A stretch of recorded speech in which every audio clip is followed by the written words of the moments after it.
అందరికీ నమస్తే. ముందుగా అందరికీ శ్రీరామనవమి శుభాకాంక్షలు. చలో ఎట్లున్నారు అందరూ? అంత మంచేనా? మంచిగా పండుగ చేసుకొని ఉంటారు కదా. సరే, మస్తు వార్తలు పట్టుకొచ్చిన. వార్తలు చూసే ముందు హెడ్లైన్స్ చూద్దాం పారి.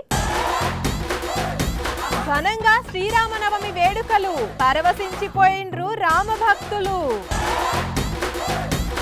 రాయి కుట్ర చేస్తున్న Babu. That is my artificial intelligence. అంతా బాబు స్కెచ్ అంటున్న రోజా మేడం. ఇది తెలుగుదేశం పార్టీ చంద్రబాబు నాయుడు స్కెచ్. ఏడాది కూడా కాంగ్రెస్ సర్కారు ఉండదంటున్న కేసీఆర్. గట్టిగానే అవుతున్నది పొలిటికల్ వార్. శ్రీరామ నీ నామం ఎంతో రుచిరా, ఎంతో రుచి ఎంతో రుచి ఎంతో రుచిరా. నిజంగా శ్రీరామనామం ఎంత రుచో ఇవాళ రామాలయాలలోనే కనిపించిందిలా. ఎందుకంటే శ్రీరామనవమి వేడుకలు దేశవ్యాప్తంగా మస్తు ఘనంగా జరిగినాయి కాబట్టి ఏ గుడిలో చూసినా జై శ్రీరామ్ అనే నినాదాలే వినిపించినాయి. ఆహా, ఏ రాముల వారి గుడిలో చూసినా భక్తుల సందడి, ఎక్కడ విన్నా జై శ్రీరామ్ అనే నినాదాలే. దేశమంతటా ఓ పెద్ద పండుగ. అయోధ్యలో అయితే విగ్రహ ప్రతిష్టాపన తర్వాత వచ్చిన తొలి నవమి కావడంతో భక్తులైతే మస్తు మంది అయోధ్యకు పోయి రామ్లల్లాకు అభిషేకాలు చేసి పూజలు చేశారు. నిజంగా అయోధ్య రామ మందిరంలో ఒక మహాద్భుతం ఆవిష్కృతమైంది. ఆ బాలరాముడి నుదుటి మీద సూర్యకిరణాలు తిలకం దిగినాయి. 2 నిమిషాల పాటున్న ఈ తిలకాన్ని చూసిన రామభక్తులు పరవశించారు. ఈ బాల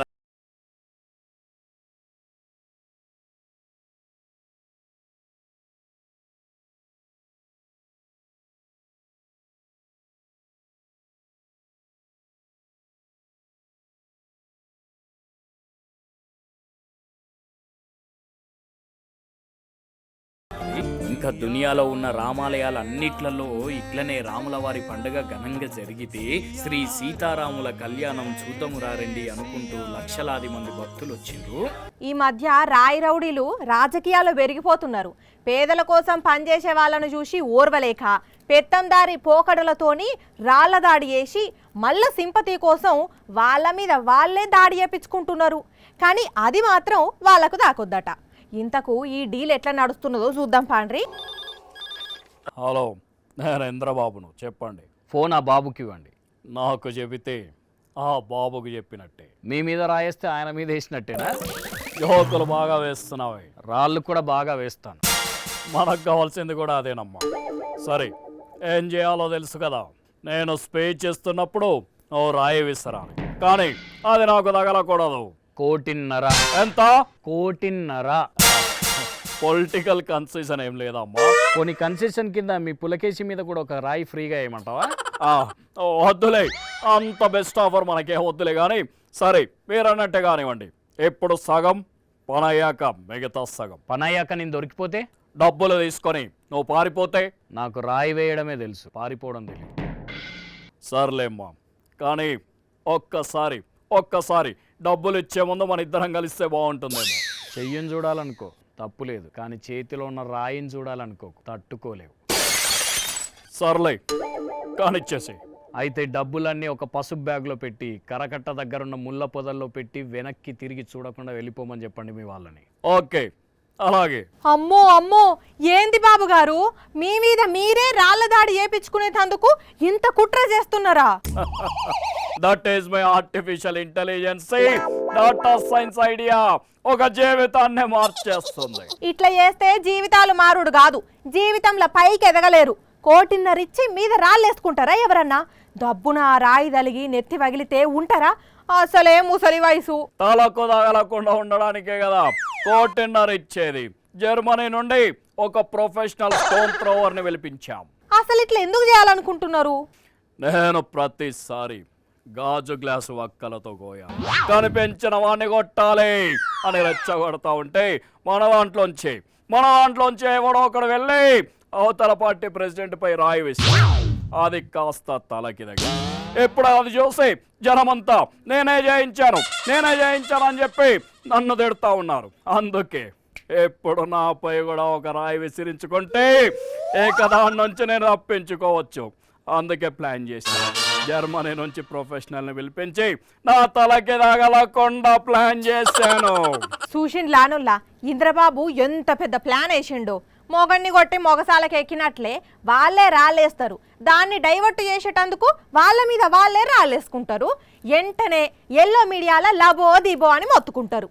ఇట్లున్నాయి ఎల్లో పాలిటిక్స్ అన్నట్టు. సేమ్ చంద్రబాబు కథ కూడా ఇట్లనే ఉన్నది. జగన్ మీద దాడి చేసేటందుకు పచ్చ సైకోలను ఫస్ట్ రెచ్చగొట్టిండు. గ్లాస్ తీసుకోండి, గాజు గ్లాస్ పక్కన పెట్టుకోండి, ఎవడన్నా వచ్చి అడ్డుపడితే.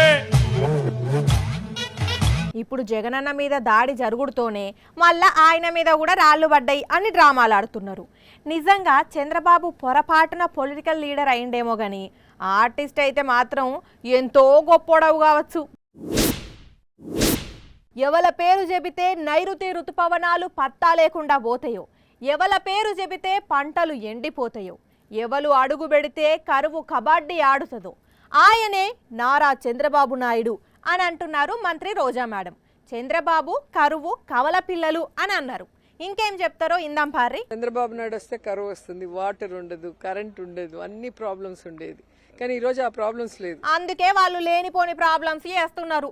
వాలంటీర్లు పింఛన్లు ఇవ్వొద్దని పుల్లబెట్టిండ్లు. ఈ రోజు వాలంటీర్స్ ని వీళ్ళు రెస్ట్రిక్ట్ చేయాలని చెప్పి పెన్షన్లు ఇవ్వనీయకుండా ఇబ్బంది పెట్టారు. అసలు నువ్వేంద్ర మేమే రిజైన్ చేసి మేమే ప్రజల్లోకి వస్తాము అని చెప్పి వాళ్లే వచ్చి స్వచ్ఛందంగా ప్రజల్లో తిరుగుతున్నారు. 1వ తారీఖున పింఛన్లు ఇవ్వకుండా పుల్లబెట్టిన చంద్రబాబు గురించి అవ్వాతాతలు ఏమంటున్నారు మేడం? ఈ రోజు ఇండ్లల్లో వెళ్లి పెద్దోళ్ళకి ఇస్తుంటే మండు టెండర్లో ఈ రోజు వచ్చి సచివాలయాల దగ్గర బారులు తీరి వాళ్ళు పెన్షన్ తీసుకునే విధంగా చేసిన తెలుగుదేశం పార్టీకి పుట్టకథలు లేకుండా చేయడానికి ఓటర్లు రెడీగా ఉన్నారు పెన్షన్దారులు. మొన్న ఏం చేసిండ్లో చూసిండ్లు కదా, జగన్ సారును రాయితోని కొట్టిండ్లు. కొంచెం అయితే కన్ను పోతుండే. ఈ రోజు ఒక నీచమైన సంస్కృతి చంద్రబాబు నాయుడు చేసిందంతా చేసి మీదికెళ్ళి సెటర్లు వేస్తున్నారు. ఎన్టీఆర్ మీద చెప్పులు వేయించారు, ఈ రోజు జగన్ అన్న మీద రాళ్ళు వేయించారు. అసలు ఈ రాయి వెనుక ఎవరు ఉన్నారంటారు? ఇది తెలుగుదేశం పార్టీ చంద్రబాబు నాయుడు స్కెచ్ లేదా లోకేష్ గారి స్కెచ్ అయి ఉంటుందని. మా మీద కూడా రాళ్ళు పడ్డాయి అని అంటున్నారు చంద్రబాబు, పవన్ కళ్యాణ్. ఆ రాళ్ల కదేంది? ఇప్పుడు దాన్ని డ్యామేజ్ ని సర్దుకునే దానికి రాష్ట్రం అంతా కూడా చంద్రబాబు నాయుడు నీచ రాజకీయాలను గుర్తిస్తున్నారని తెలుసుకొని ఈ రోజు డ్రామా ఆడటం స్టార్ట్ చేశారు. కానీ ఎవరు కూడా సింపతి చూపించట్లేదు. జగన్ ను పాతాళానికి తొక్కేస్తా, అడ్డొస్తే తొక్కుకుంటూ పోతా అని చంద్రబాబు పవన్ తొడలు కొడుతున్నారు. ఇన్నారా? జగనన్నని చంద్రబాబు నాయుడు కాదు కదా ఎవ్వరు ఏం చేయలేరు. ప్రజలందరూ కూడా జగనన్న వెనుకున్నారు, జగనన్నకి అండగా ఉన్నారు. మా వెనుక ఎల్లో మీడియా ఉన్నది, అది తిమ్మిని బమ్మి, బమ్మిని తిమ్మి చేస్తుంది. జాకీలు క్రేన్లు పెట్టి లేపుతుంది. జనాలేవాడికి కావాలి అని అనుకుంటున్నారు చంద్రబాబు పవన్. సీదిరి అప్పలరాజు సారు మనకు ఒక డాక్టర్గా, ఎమ్మెల్యేగా, ఒక మంత్రిగానే తెలుసు గాని సారు లోపల ఇంకా మనకు తెలియని టాలెంట్ మస్తుగున్నదుల్లా. అది చూస్తే మీరు కూడా మస్తు హ్యాపీగా ఫీల్ అవుతారు. ఎందుకంటే సారు మంచి కళాకారుడు, పాటలు పాడతాడు, డాన్స్ కూడా చేస్తాడు. ఏంది నమ్ముతలేరా? సీదిరి సార్ చించాల్సిందే ఇక.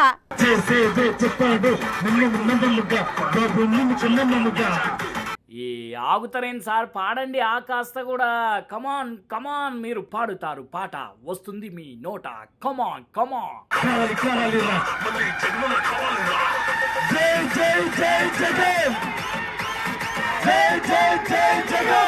మరిగా పాట అయిపోయింది, అట్లనే అదే జోష్లో ఒక స్టెప్ కూడా వేస్తే అదిరిపోతుంది కదా సార్.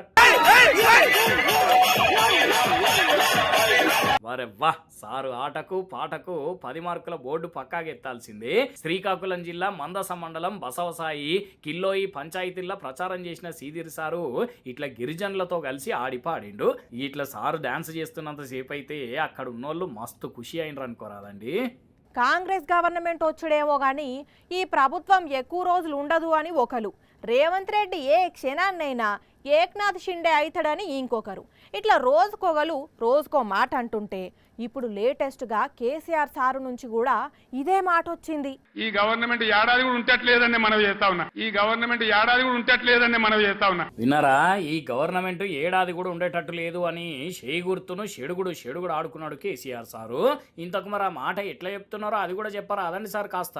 ముఖ్యమంత్రి ఈడో మాట మాట్లాడతాడు, ఢిల్లీకి పోయి బీజేపీ కోటేమని టీవీలో చెప్తాడు. అంటే హైదరాబాద్ లో ఉన్నంతసేపు కాంగ్రెస్ రేవంత్ రెడ్డి, ఢిల్లీకి పోతే బీజేపీ రేవంత్ రెడ్డి అన్నట్టే మాట్లాడిండు కేసీఆర్ సారు. అన్నట్టు మొన్నట్ల ఇదే రేవంత్ రెడ్డి గురించి ఎంపీ ధర్మపురి అరవింద్ కూడా ఒక మాట అన్నాడు, యాదికున్నదా? రేవంత్ గారు మీ ఎఫిషియన్సీ కూడా కోల్పోతారు కాంగ్రెస్ పార్టీలో ఉంటే. మీరు నేను యాజ్ ఎ ఫ్రెండ్ అన్నా, దోస్తు అనుకుంటేనే దాచుకోకుండా రేవంత్ రెడ్డికి ఉచిత ఆహ్వానం పలుకుతున్నట్టే కనిపిస్తున్నది కదా. ఈ లెక్కన చూస్తే ఇటు బీజేపీ అటు బీఆర్ఎస్ రెండు పార్టీలు కూడా కాంగ్రెస్ మీద గట్టిగానే కన్నేసినట్టున్నాయి. అయితే దీని మీద కాంగ్రెస్ వాళ్ళు కూడా కౌంటర్లు గట్టిగానే ఇస్తున్నారు. ఇవాళ మా గవర్నమెంట్ జోలికి వస్తావు బిడ్డ, మేము తలుచుకుంటే ఇప్పటికే నీ దగ్గర 30 మంది ఎమ్మెల్యేలు మా దాంట్లోకి వస్తున్నాయి. నువ్వు వస్తానన్నా వద్దంటున్నావు. మరిగా ఏం జరుగుతుందో ఏమవుతుందో ముందు కానీ హడావిడైతే బాగానే చేస్తున్నారు. మరి ఇదంతా ఎంపీ ఎలక్షన్ల కోసమా లేకుంటే తర్వాత కూడా ఇట్లనే ఉంటుందో కానీ ఈ ఎండాకాలంలో అప్పుడప్పుడన్నా జర్రంత చల్లబడుతున్నది వాతావరణం. కానీ తెలంగాణలో అయితే రాజకీయాలు అస్సలకే చల్లబడతలేవు. 1,00,000 కాదు 5 లక్షలు ఖర్చు పెట్టి పెళ్లి బరాత్ చేసిన దాంట్లో కనీసం 4-5 మందు పుచ్చుకొని డాన్స్ చేస్తేనే ఒక కిక్ ఉంటుంది. ఎంత పెద్ద సినిమా స్టెప్పులైనా తాగినోళ్ళ తీన్మార డాన్స్ కింద ఉత్తముచ్చటే అట్లుంటది. మరి బరాత్ల మందు పుచ్చుకొని డాన్సులు చేసేటోళ్ళ హంగామా, వాళ్ళు చేసే హడావిడి. అయితే కొన్నిసార్లు కొందరు తాగుబోతులు గిట్ల చేసి కూడా పరేషాన్ చేస్తారు. ఎయ్యయ్ అన్న హవా మామూలుగా లేదు కదా. ఎంతగానం పుచ్చుకున్నాడో. ఓ కాకా చిన్నగా నవ్వులు పోయి నువ్వులు అవుతాయి. నువ్వు నెత్తిన పెట్టుకున్నది ఉత్తి డబ్బా కాదు, దాంట్లో బాంబులు ఉన్నాయి.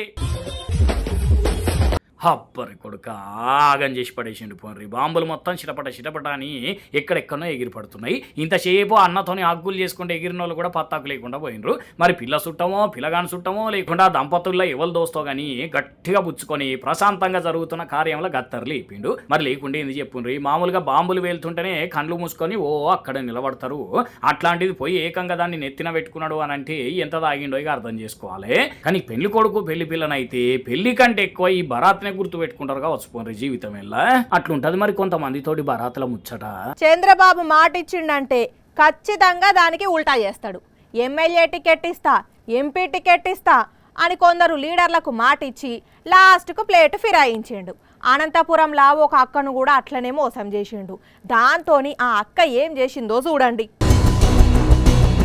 ఇగో ఈ అక్క పేరు శివబాల.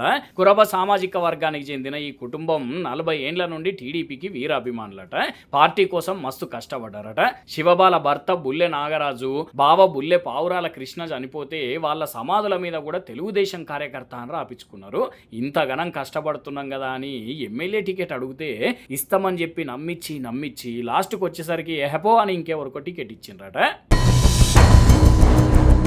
నమ్మినోళ్ళని ఇంత మోసం చేస్తారా అని పాపం శివబాలక్కకు మనసు ఇరిగినట్టయి చక్కగా భర్త బావ సమాధుల దగ్గరికి వచ్చి వాటి మీద తెలుగుదేశం కార్యకర్త అని రాసున్న అక్షరాలను సుత్తెతోటి పలగొట్టింది. మొత్తానికి టికెట్ ఇస్తామని చెప్పాలి, ఇవ్వకుంటే ఇవ్వమని చెప్పాలి. కానీ ఇట్లా నమ్మించి మోసం చేస్తే ఎవరికైనా బాధ అనిపిస్తుంది కదా. అందుకే శివబాలక్క ఇట్లా రియాక్ట్ అయింది. అయినా అసలు చంద్రబాబు మాటలు నమ్ముడయి అక్క చేసిన తప్పు కదా. సంటి పిల్లలను తీసుకొని అవ్వయ్యలు రోడ్డు మీదకి పోయినా, బస్సులల్లో తీసుకుపోయినా, బండి మీద కూసబెట్టుకొని పోయినా, ఏడికి పోయినా ఆఖరికి ఇంట్లో ఎత్తుకున్నా ఎంత జాగ్రత్తగా చూసుకుంటారులా. సుకుమారంగా అంటే సుకుమారంగా చూసుకుంటారు. ప్రాణానికి ప్రాణంగా ప్రేమిస్తారు. వాళ్ళ పట్ల అజాగ్రత్తగా అస్సలు ఉండరు కదా. కానీ ఈడ చూడుండ్రి ఏం చేసిండ్రో. ఇక ఏమంటారో ఏమనరో మీరే చెప్పుండ్రి అమ్మలక్కలు. బైక్ వెనకాల కూసున్న ఈ అక్కే నిబంధనల ప్రకారం హెల్మెట్ పెట్టుకోలేదు. అసోంటిది చిన్న పిల్లగాన్ని పైడల మీద నిలబెట్టి ప్రయాణం చేసింది. కర్ణాటక రాష్ట్రం బెంగుళూరులో ముచ్చటిది. మరి ఎందుకు పిల్లగాన్ని ఎట్లా నిలబెట్టిందో, బైకు మీద ఊసబెట్టుకోవడానికి జాగ గిట్ల లేదో తెలియదు. కానీ పిల్లగాన్ని సర్కస్ చేయించిండ్రు. అరే బైకు మీద హెల్మెట్ పెట్టుకొని మన జాగల మనం పోతుంటేనే అప్పుడప్పుడు స్కిడ్ అయి పడడాలు, వేరే వెహికల్స్ వచ్చి రాకడాలు అవుతున్నాయి.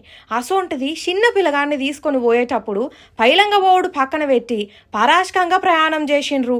ఈ బండి వెనకాల పోయేటోళ్ళు వీడియో తీసి సోషల్ మీడియాలో పెడితే అసలు వీడియోను చూస్తుంటే మాటలు రావడం లేదు.